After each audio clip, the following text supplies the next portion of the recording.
Bapak, Ibu, dan saudara-saudara yang dikasihi Tuhan Yesus Kristus, berjumpa kembali dalam program Night Call GPIB bersama dengan saya, Pendeta Febriola Victorisia Waluyo Piris. Saat ini saya melayani di GPIB Petra, DKI, Jakarta. Dan saat ini kita akan membaca serta merenungkan firman Tuhan. Sebelumnya, mari kita berdoa. Bapa Surgawi di dalam Tuhan kami Yesus Kristus, terpujilah nama-Mu ya Tuhan. Pada saat ini kami kembali menikmati berkat dan anugerah Tuhan. Dan sebelum kami beristirahat malam, kembali kami akan menghayati kebenaran firman Tuhan. Karuniakanlah kepada kami kuasa Roh Kudus, agar kami dapat mengerti firman Tuhan dan melakukannya dalam kehidupan kami sehari-hari.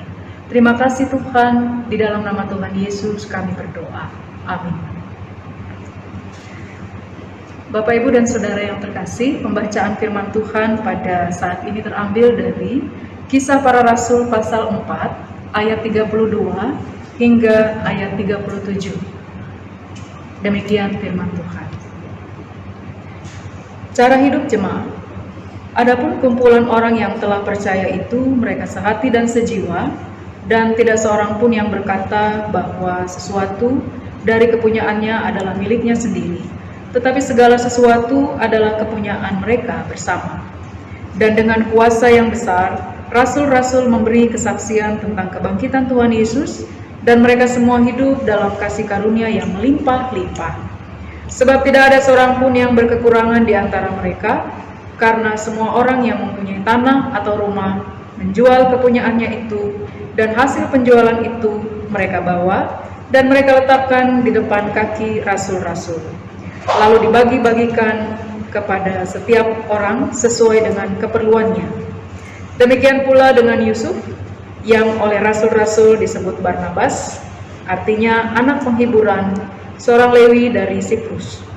Ia menjual ladang miliknya, lalu membawa uangnya itu dan meletakkannya di depan kaki rasul-rasul.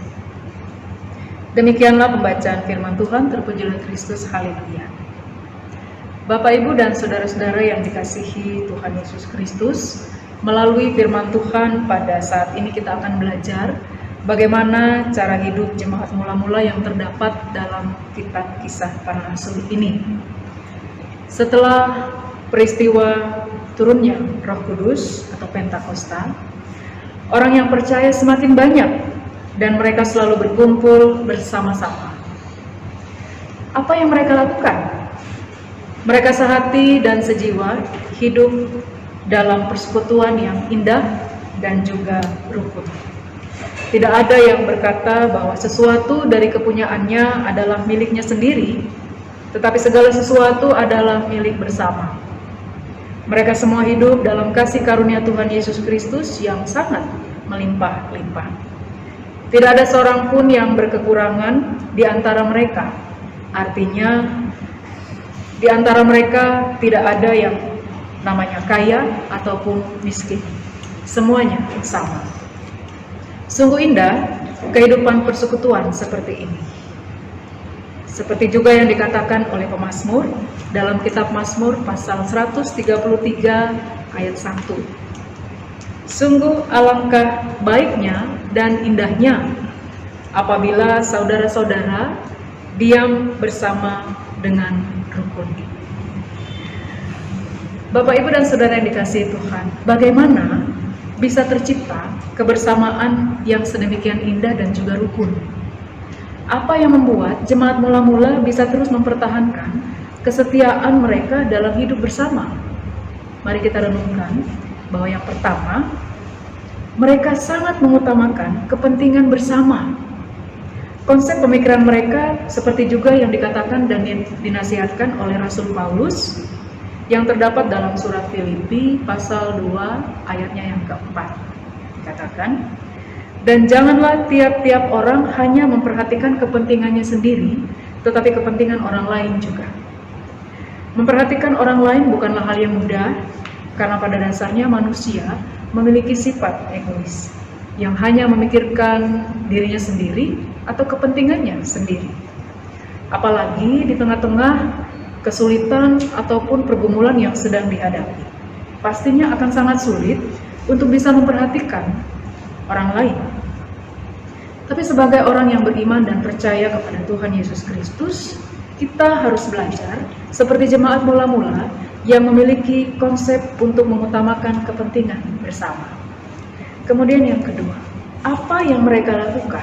Mereka lakukan seperti untuk Tuhan, bukan untuk manusia.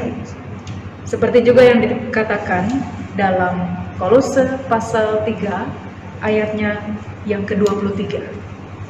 Apapun juga yang kamu perbuat, perbuatlah dengan segenap hatimu seperti untuk Tuhan dan bukan untuk manusia.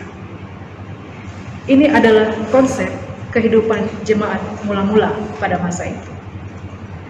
Dari kesaksian kehidupan mereka menjual tanah atau rumah mereka, dan hasil penjualan tidak mereka bagikan sendiri kepada mereka yang memerlukan, tetapi mereka bawa ke hadapan para rasul-rasul, kemudian baru dibagi-bagikan kepada setiap orang sesuai dengan keperluannya masing-masing.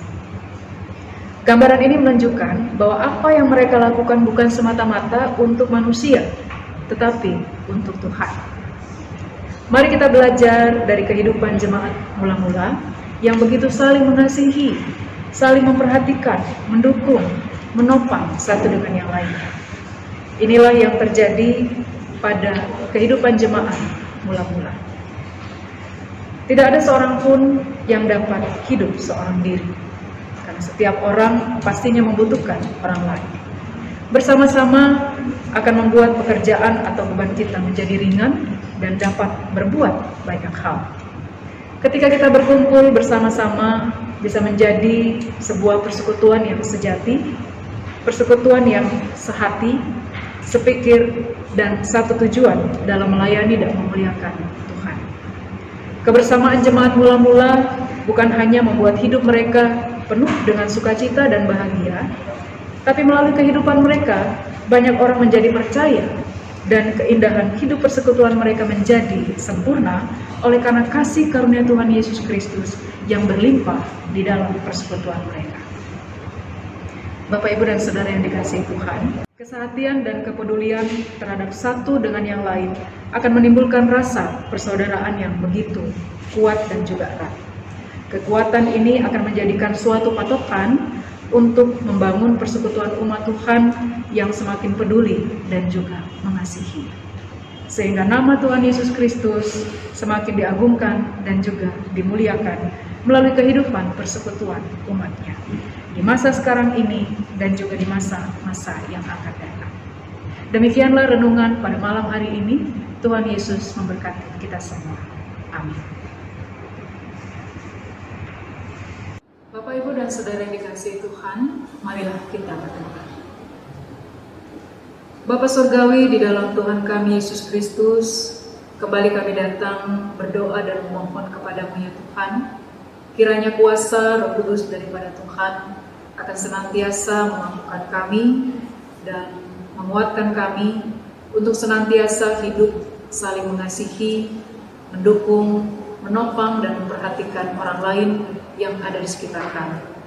Biarlah firman Tuhan yang telah kami baca, yang telah kami renungkan bersama, senantiasa akan mengajar kami, sehingga kami dapat menyatakan kasih di dalam kehidupan kami, tidak hanya lewat perkataan kami, lewat tutur kata kami, tapi juga lewat perbuatan perilaku kehidupan kami yang berkenan di hadapan Tuhan.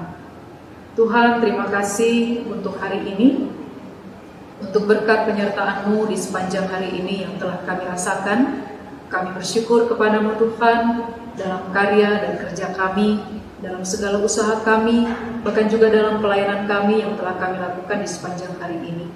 Kami mempersembahkan semuanya itu hanya di dalam tangan kasih Tuhan. Dan pada saat ini ya Tuhan, kami akan beristirahat. Kiranya Tuhan memberikan kami kedamaian dan sukacita di hari esok, untuk kami boleh kembali bangun pagi, menikmati berkat Tuhan, kasih karunia Tuhan di dalam kehidupan kami di hari esok. Kami senantiasa mau bersyukur kepada Tuhan buat segala sesuatu yang Tuhan telah anugerahkan kepada kami. Ampunilah segala salah dan dosa kami ya Tuhan, layakkan kami untuk senantiasa menikmati segala berkat-berkat Tuhan di sepanjang kehidupan kami. Terima kasih Tuhan, inilah doa kami. Di dalam nama Tuhan Yesus kami berdoa. Amin. Bapak, Ibu, dan Saudara yang dikasihi Tuhan, demikianlah renungan pada malam hari ini. Kiranya firman Tuhan akan senantiasa memberkati dan menguatkan kita untuk kita dapat menyambut berkat Tuhan di hari esok yang penuh dengan anugerah dan karunia Tuhan. Selamat malam dan selamat beristirahat. Tuhan Yesus memberkati. Netizen yang dikasihi Tuhan, kita baru saja menyaksikan Night Call GPIB. Tetap setia mengikuti morning dan night call. Tetap sehat, pakai masker, cuci tangan, jaga jarak. Sampai jumpa di morning call besok pagi jam 5 WIB. Tuhan Yesus memberkati.